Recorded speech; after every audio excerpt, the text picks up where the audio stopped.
자, 안녕하세요. 이번 시간의 제목은 나를 속이면 김구 너를 죽여버리겠다입니다.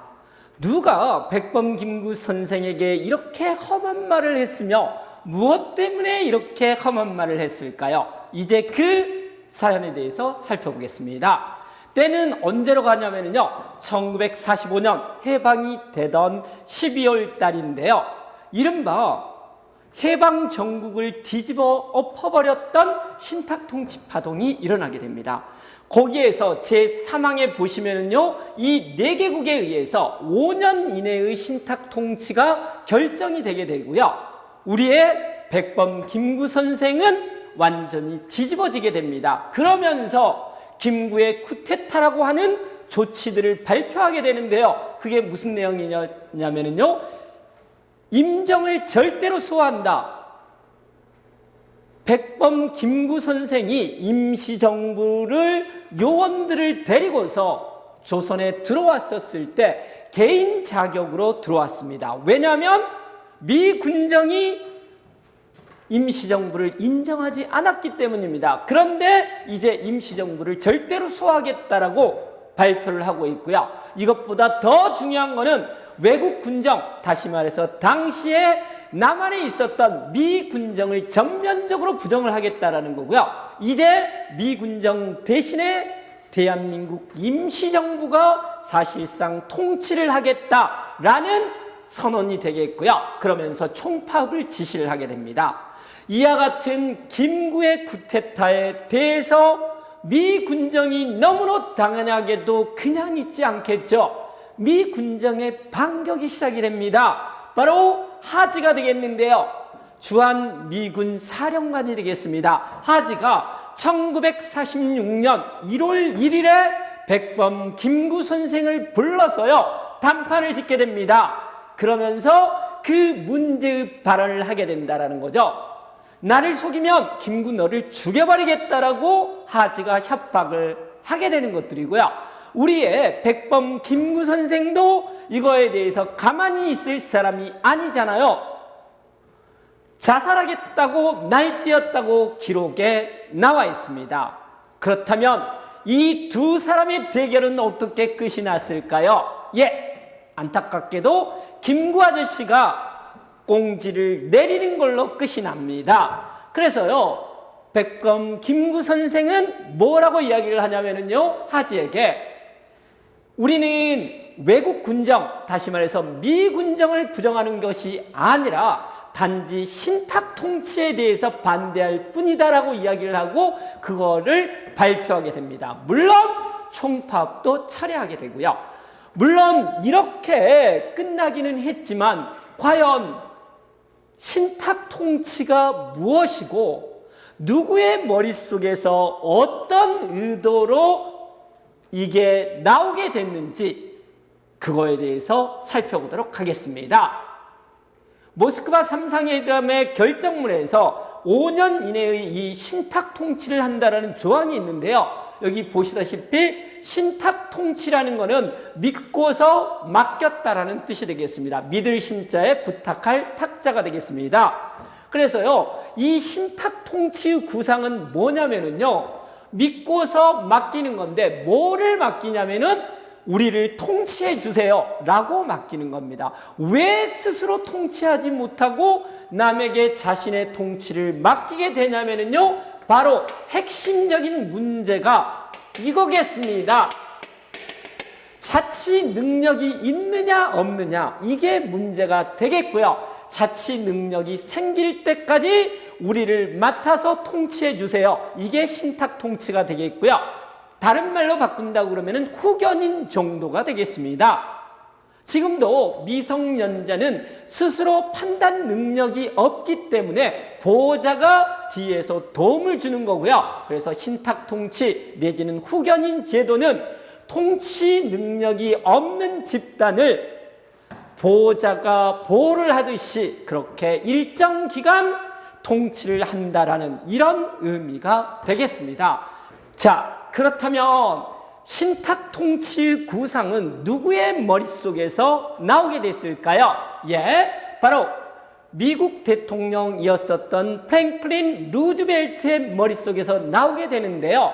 1941년 영국의 수상이었던 처칠과 함께 대서양 헌장을 발표하게 됩니다. 그 내용의 핵심은 바로 뭐냐면요, 영토적 팽창을 추구하지 않는다라는 거고요. 이 내용은 1차 세계대전 후에 우드로 윌슨의 민족 자결주의를 계승했다라고 볼 수 있겠습니다.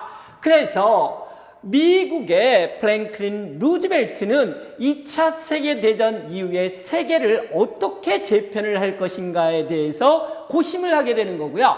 그 내용은 뭐였었냐면요, 이상적 국제주의를 주장하게 됩니다. 여기서 이상적이라는 거는 공산주의 체제였었던 소련까지를 포함하여 전 세계를 유엔으로 묶는다라는 구상이 되겠습니다. 그리고 식민지라든지 신생 독립국들에 대해서는 신탁 통치를 실시한다라고 되어 있는데요. 그 기본적인 생각은 식민지라든지 신생 독립국이 아직 자치 능력이 없기 때문에 일정 기간 동안 신탁 통치를 거쳐야 한다라고 프랭클린 루즈벨트는 생각을 했었습니다. 그렇다면 프랭클린 루즈벨트는 어디서 이런 생각을 구체화시킬 수 있었을까요? 바로 미국의 식민지였던 필리핀 지배를 통해서 이런 구상을 갖게 됩니다. 1898년 미국의 식민지가 된 필리핀은 언제 독립을 하냐면요, 2차 세계대전이 끝나고 그 바로 다음 해인 1946년에서야 독립을 하게 됩니다. 거의 50년간 미국의 지배를 받았고요. 미국이 이렇게 오랫동안 독립을 안 시켜준 이유는 뭐였었냐면요, 필리핀인들이 자치 능력이 없기 때문에 한 50년간의 능력을 스스로 길러야지만이 독립할 수 있다라고 주장을 하면서 독립을 시켜주지 않았습니다. 그리고요, 미국 같은 경우에는 스스로 필리핀에게 독립을 부여한 어찌 보면은 제국주의 국가들 중에서 유일한 제국주의 국가가 되겠습니다. 그래서 미국 같은 경우는 필리핀이 그렇듯이 신생 독립국들은 자치 능력이 없기 때문에 일정 기간 동안 신탁 통치를 받아야 한다라고 주장을 했고요.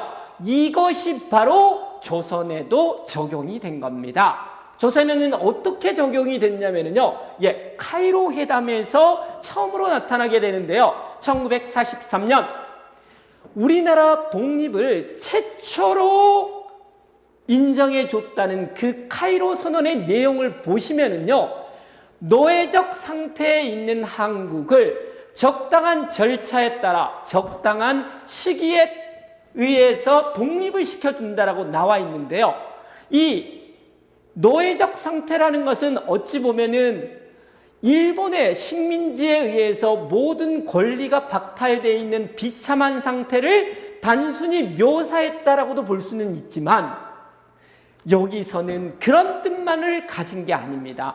노예가 스스로 자신의 권리를 찾아나갈 수 없듯이 조선민족 같은 경우에도 자치 능력이 없다라는 것들을 표현하고 있는 중이고요. 따라서 독립을 시켜주는데 바로 독립을 할 수가 없고 적당한 절차에 따라서 독립을 해야 된다. 여기서 말하는 바로 적당한 절차가 신탁 통치가 되겠습니다. 그래서 미국은 필리핀의 예에 따라서 40~50년 정도의 신탁 통치를 구상을 하고 있었다라는 거고요. 이거는 바로 얄타 회담으로 넘어가게 되는데요. 얄타 회담에서 구체적으로 신탁 통치에 대해서는 이야기를 하지 않지만 미국의 루즈벨트 같은 경우는 20~30년 정도로 생각하고 있었다. 이렇게 전해지고 있습니다. 그래서요, 오늘 시간에는 모스크바 3상회담에서 말하는 5년 이내의 신탁 통치에서 즉각적인 독립을 부정을 하는 신탁 통치가 어떤 의도에 의해서 나오게 됐는지에 대해서 살펴봤고요.